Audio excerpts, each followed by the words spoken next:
In this video, I'm going to talk about how a failed revolution, advancements in brewery technology, and cutthroat candy competition all told you by the humble stand mixer paddle attachment. This thing's really cool. If you have a stand mixer, like the KitchenAid mixers that you can find at the store, this one is great, and this is kind of a necessary attachment if you happen to be making cookies or batters or anything like that, because when this spins, you can see this rubber part of the attachment here kind of scrapes the inside of the bowl. What's really cool about that is if you don't have one of these, you need to go in and stop the mixer every once in a while and kind of scrape down the sides of the bowl with a rubber spatula. This essentially is a rubber spatula and a mixing attachment in one. What I really love is that through the story of really simple things like this, we can learn a lot of things about where this innovation came from and what brought it to us. And that's all the fun stuff we're going to talk about today. So let's kind of get into it.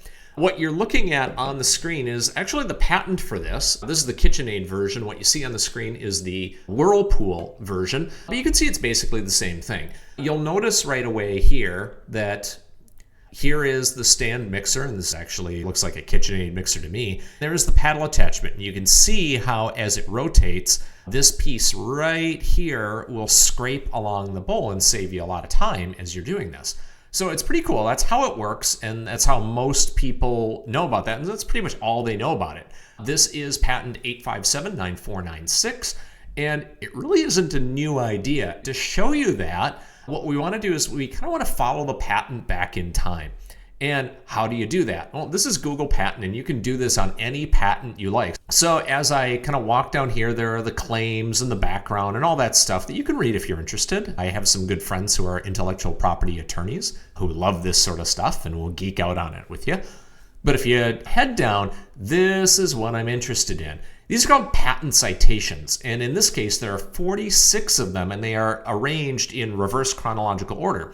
You'll notice way down at the bottom, these are patents from 2006, 2005, 2000, and kind of going all the way back.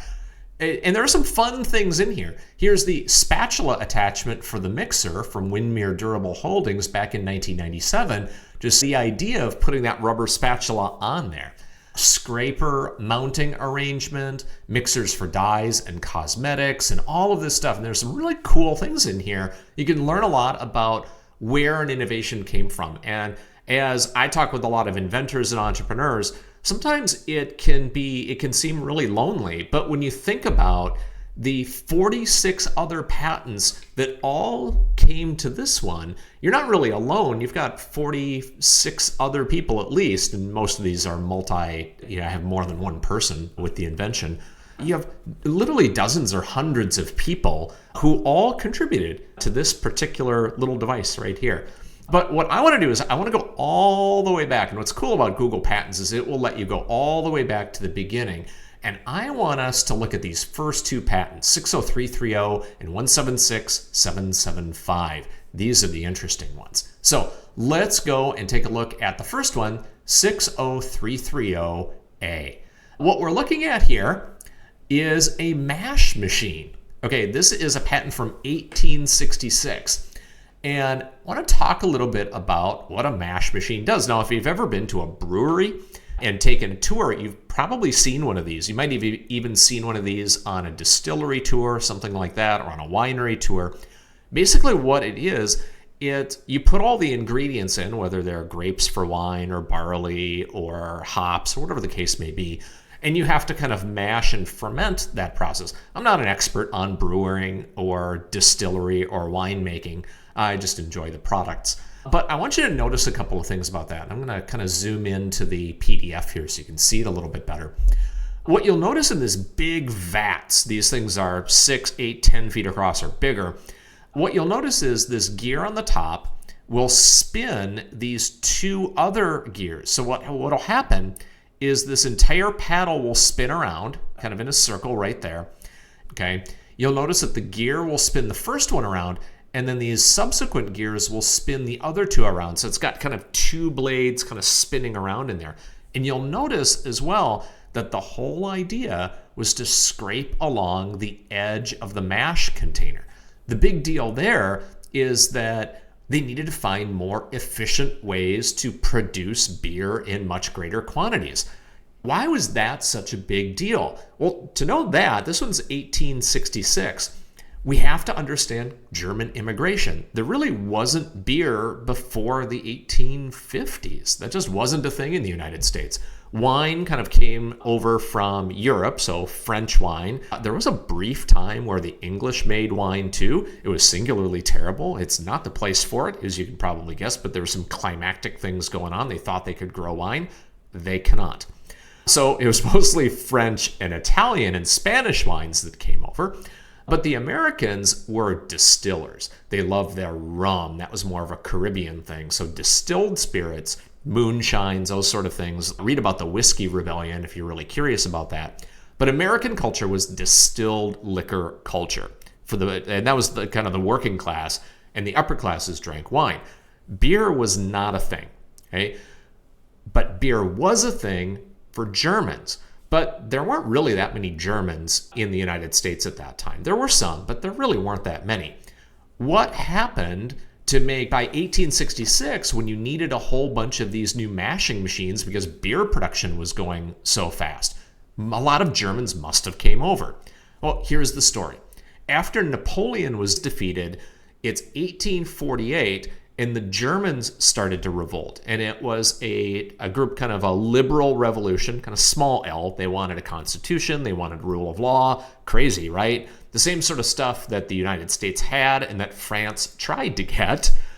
So they started to revolt, and it was the German working class and the German middle class revolted.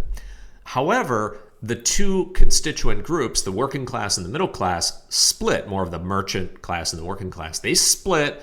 The autocratic governments could divide and conquer, basically crush the revolution, and sent millions of people over the next 30 to 50 years emigrating to the United States. Why the United States? Why wouldn't they just walk over into France? Oh, I don't really like them in France. Or walk over into Poland. I don't really like them in Poland. The United States was one of the only places that would take them. Irish too, by the way. So you get millions of Germans coming over, settling all the way from Texas in the south to Minnesota and Wisconsin in the north, all the way over to Pennsylvania, which we'll continue our story in a second. All of those groups brought their beer with them in the late 1840s and the 1850s. By 1866, people are liking this beer thing a lot, and it's starting to become really popular. And hence, we need patents on things like these mashing machines that know how to scrape the outside so you don't have to have some dude get in there with a big shovel to kind of keep things mixed up. So, beer is catching on in a really big way. The Germans have brought that over. Well, Germans are a tight-knit community, and they're starting to take a look at industries beyond beer, especially in the Philadelphia area, and they got into candy. Huge deal in candy. Now, you got to understand, candy also wasn't that big of a deal. What you're looking at here, I'll kind of zoom in on this a little bit. This is the next patent we're going to talk about, 176775, an improvement in apparatus for making confectionery. You'll kind of notice sort of the same, you'll notice kind of the same thing between the last one we looked at here, these kind of mashing, scraping attachments, and this one, 176775. You'll notice that there's a handle over here that turns the crank, and you'll notice, see right down in here, F, where that's basically a scraping attachment along the bottom of the bowl. Now, these are actually pretty big. This Mr. Croft, in this case, was one of a large group of Philadelphia confectioners. It was a really big deal in Philadelphia that was kind of a hotbed for innovation for confectionery during that time. Croft used this innovation to help produce candy more efficiently, the same way his German relatives used that same technology to make beer more efficiently. It's one of those cases where a community can help really understand how to transfer innovation from one part of the community to another. They use the same idea here. It was all about mass production, and they had to understand how to do this. Now, coincidentally, this is right at the same time of the Industrial Revolution kind of starting to catch on in the United States. This is one of the many ways that we increased well before you had a Henry Ford or anyone like that, these sort of things were taking hold in the United States. And why did Croft need something like this? Samuel Croft, by the way, if you're interested. In 1882, there were 204 confectioners alone operating in Philadelphia. Just Philadelphia, 204 different candy makers, Now, here's the thing. If you're into the history of candy, you probably know who Croft is. But who the heck else knows who Croft is? I certainly didn't know who Croft was. But I had heard of another second-generation immigrant around the same time as Croft who took this innovation and started working on his own business, a guy you might have heard of named Milton Hershey. He was the kind of person who took all of these kind of innovations, this kind of industrial technology, because his first confectionery shop in Philadelphia, in that area, failed miserably. And it's because it was very difficult to produce candies and confections at a quality level and a cost point that made sense.